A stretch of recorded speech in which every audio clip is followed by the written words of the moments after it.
Hi everyone, this is Sandeep और आज हम समझने वाले हैं लीड कोड का प्रॉब्लम नंबर 2048। तो ये क्वेश्चन ये बोल रहा है कि एक इंटीजर दिया हुआ है इनपुट में। अगर इनपुट की हम बात करें तो इसमें बोल रहा है कि एक इंटीजर दिया हुआ है n, जो कुछ भी हो सकता है, मान लो 1 है। तो ये बोल रहा है कि तुम्हें एक ऐसा न्यूमेरिकली बैलेंस नंबर फाइंड करना है जो कि इससे जस्ट इंक्रीजिंग ऑर्डर होगा। मतलब इससे बड़ा कोई एक नंबर होगा, ठीक है, वो हो सकता है 2, 3, 4, 5, 6। लेकिन जो नंबर पहला मिलेगा, और मान लो कोई नंबर है, ठीक है, वो नंबर अगर न्यूमेरिकली बैलेंस्ड है, ये बोल रहा है कि न्यूमेरिकली बैलेंस होना चाहिए। अभी मैं बताता हूँ कि ये आखिर न्यूमेरिकली बैलेंस का मतलब क्या बोल रहा है। ये न्यूमेरिकली बैलेंस होना चाहिए, तो यही तुम्हारा क्या होगा, आउटपुट होगा।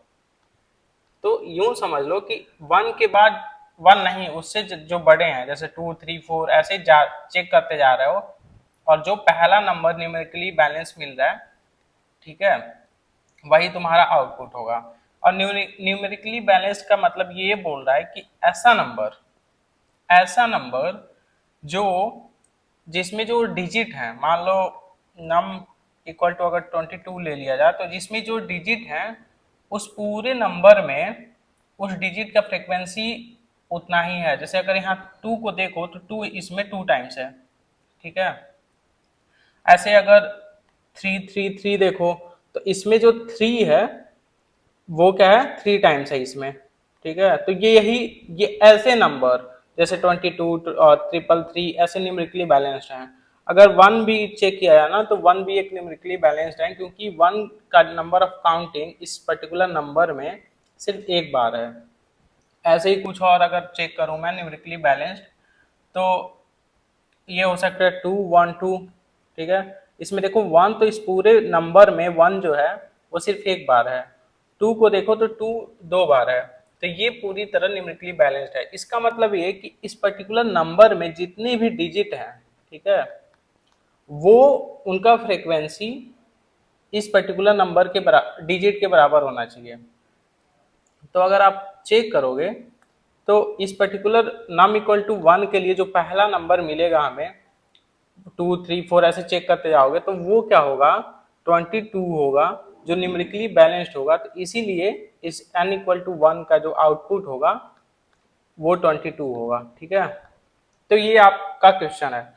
तो अगर हम इसको सॉल्व करने का सोचें तो हमारे दिमाग में ये आएगा कि जो भी n दिया हुआ है वो क्या करो, तुम उससे बड़े साथ सभी नंबर को 1 बाई 1 चेक करते जाओ, ठीक है।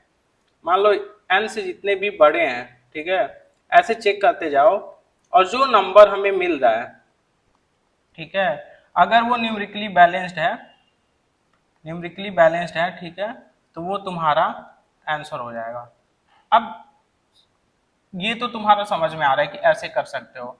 लेकिन हम न्यूमेरिकली बैलेंस चेक करने के लिए हम क्या करेंगे, मान लो हम चेक कर क्या करना है कि मान लो जैसे अगर नम इक्वल टू 22 है, तो इसमें हम चेक क्या कर रहे हैं, काउंट करें कि ये जो डिजिट इसमें दिए हुए हैं ना, उसका फ्रीक्वेंसी इस नम में कितना है, यही तो कर रहा है ना। तो अगर इसको काउंटिंग करना है तो क्या कर लो, किसी भी नंबर में जो डिजिट होंगे ना, वो क्या होंगे, 0 से लेके 9 तक ही होंगे। तो क्या करो, एक फ्रीक्वेंसी एरे ले लो जो कि 10 साइज का होगा, ठीक है, 10 साइज का होगा, और वो 0 से लेके 9 तक के नंबर को रिप्रेजेंट करेगा कि उनकी काउंटिंग कितनी है। 0, 1, 2, 3, 4, 5, 6, 7, 8, 9 चेक करेगा। और स्टार्टिंग में ना ये सारे के सारे को 0 फिलअप कर दो कि स्टार्टिंग में इनकी फ्रीक्वेंसी क्या है, 0 है, ठीक है। अब देखो, अब मान लो नम इक्वल टू तुम क्या लिए थे, नम इक्वल टू 22 लिए थे, और इसको चेक करना है कि न्यूमेरिकली बैलेंस्ड है कि नहीं। तो क्या करोगे, अब किसी भी नंबर में जो डिजिट है उसको एक्सट्रैक्ट करने के लिए क्या करते हो, ठीक है, क्या करते हो, तो नम इक्वल टू मॉडुलस लोगे, कितने से, 10 से अगर तुम मॉडुलस लो तो तुम्हें डिजिट मिल जाएगा। यही तो कर सकते हो ना। तो अगर 22 को मॉडुलस लो 10 से, तो क्या मिलेगा तुमको, 2 मिलेगा।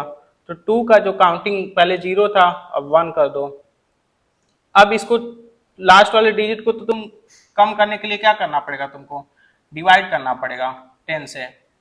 22 डिवाइड बाई 10 करोगे तो 2 बचेगा तुम्हारा। अब नम में क्या आ गया तुम्हारा, 2 आ गया, यही आ गया ना।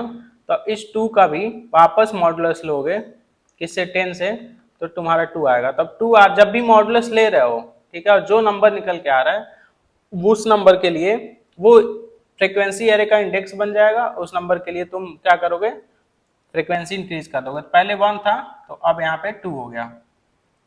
अब सिंपली तुम्हें ना लास्ट में क्या करना है, तुम्हें ट्रावर्स करना है frequency array. Frequency array traverse करो और जो नॉन जीरो है, जैसे ये जीरो है तो इसको मत चेक करो, ये जीरो है तो मत चेक करो, जो नॉन जीरो है वो क्या करो, चेक कर लो कि जो उसमें वैल्यू है, ठीक है, वो इंडेक्स के बराबर हो रहा है कि नहीं। तो इस प्रकार चेक कर रहे हैं कि 2 जो है ये 2 टाइम्स प्रेजेंट है कि नहीं। अगर प्रेजेंट है, अगर ये ट्रू हो जाता है, ठीक है, सभी के लिए, सभी नॉन जीरो फ्रीक्वेंसी वैल्यू के लिए, तो क्या हो जाएगा, ये नंबर जो है क्या हो जाएगा, बैलेंस्ड होगा। ये नंबर जो है बैलेंस्ड होगा। तो सिंपल सा क्वेश्चन है और सिंपल सा इसका सॉल्यूशन भी है, ज्यादा कुछ दिमाग नहीं लगाना इसमें। मैं कोड के थ्रू एक बार समझा देता हूँ आप लोगों को। तो ये लेफ्ट साइड आंसर मैंने कोड कर रखा है और इसमें आपको मिलेगा लाइन नंबर 19 में इनपुट, जिसमें एक n होगा। तो यहाँ मैंने n प्लस प्लस कर दिया है क्योंकि हमें क्या करना है, जो बैलेंस्ड नंबर फाइंड करना है ना, वो n के बराबर नहीं होना चाहिए, उससे बड़ा ही होना चाहिए। और एक मैंने चेक कर रहा हूँ कि जो भी ये पर्टिकुलर नंबर है वो बैलेंस्ड है कि नहीं, और उस n को पास कर दे रहा हूँ। अब यहाँ आ जाओ, यहाँ मैं क्या कर रहा हूँ, 10 साइज का एक एरे ले रहा हूँ लाइन नंबर 5 में, और फ्रीक्वेंसी एरे स्टार्टिंग में वो सभी जीरो होंगे। और मैं क्या कर रहा हूँ, तब तक चेक कर रहा हूँ जब तक वो n जीरो से बड़ा है, ताकि सभी डिजिट उस पर्टिकुलर नंबर के मुझे मिल पाए। अब डिजिट एक्सट्रैक्ट कर रहा हूँ मॉडुलस लेके, वापस इसे डिवाइड कर दे रहा हूँ ताकि लास्ट वाला जो डिजिट रहे वो रिमूव हो जाए उस पर्टिकुलर नंबर से, और उस डिजिट का फ्रीक्वेंसी इंक्रीज कर दे रहा हूँ। लास्ट में मैं चेक कर रहा हूँ कि जो इसमें एरे में जो हम स्टोर हुए हैं फ्रीक्वेंसी हर एक डिजिट का, वो सही है कि नहीं, वो हमारे बैलेंस को फॉलो कर रहे हैं कि नहीं। अब जो नॉन जीरो हैं उसके लिए मैंने कंडीशन रखा है कि जिसकी फ्रीक्वेंसी जीरो से बड़ी है, क्या उसका जो इंडेक्स है उसके फ्रीक्वेंसी वैल्यू से बराबर है क्या। अगर नहीं है तो ये क्या होगा, न्यूमेरिकली बैलेंस्ड नहीं होगा। तो इसलिए यहाँ रिटर्न कर दूंगा मैं फॉल्स। अगर सब के सब फॉलो कर रहे हैं रूल को तो लास्ट में रिटर्न कर दूंगा ट्रू। अब देखो यहाँ पे क्या है, इज बैलेंस जब फॉल्स रिटर्न करेगा तो ये वाइल कंडीशन ट्रू हो जाएगा, क्योंकि मैंने यहाँ पे लगा रखा है नॉट का सिंबल।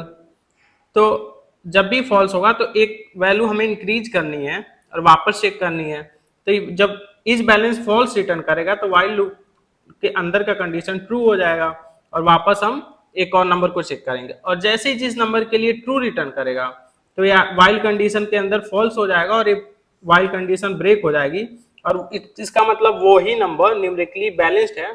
तो लास्ट में उसी नंबर को हम रिटर्न कर देंगे, जो कि हम कर रहे हैं लाइन नंबर 25 पे। तो ये तुम्हारा सिंपल सॉल्यूशन हो जाएगा। ये एक तरह से क्या है, तुम्हारा ब्रूट फोर्स है, ब्रूट फोर्स है, ठीक है, ब्रूट फोर्स सॉल्यूशन है।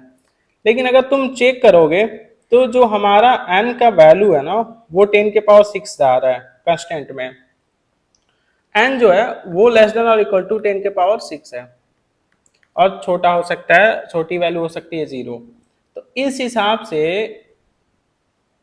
ये सॉल्यूशन तो वर्क करेगा, ठीक है, टेस्ट केस भी पास होगा, एक्सेप्टेड भी हो जाएगा।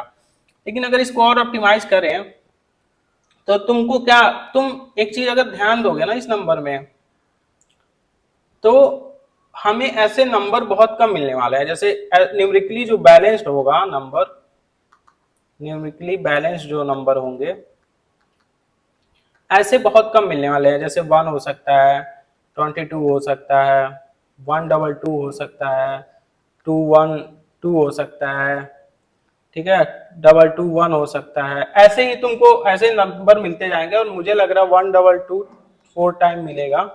क्योंकि 10 के पावर 6 तक के नंबर n के लिए हम चेक करेंगे, तो उसके लिए जो पहला वैल्यू यही होगा। तो ऐसे या तो तुम ये कर लो कि इस सारे नंबर को कहीं स्टोर कर लो, ठीक है, और जब भी n के लिए पूछे कि क्या होगा न्यूमेरिकली बैलेंस्ड, तो डायरेक्ट इसी से निकाल के दे दो। लेकिन मेरे हिसाब से ना इस सॉल्यूशन को तुम ऐसे सारे नंबर एक्सट्रैक्ट करना बहुत लेंदी हो जाएगा, तो बेस्ट ये है कि यही पहला वाला जो सॉल्यूशन है ना ब्रूट फोर्स, इसी को अप्लाई कर दो, वर्क कर जाएगा।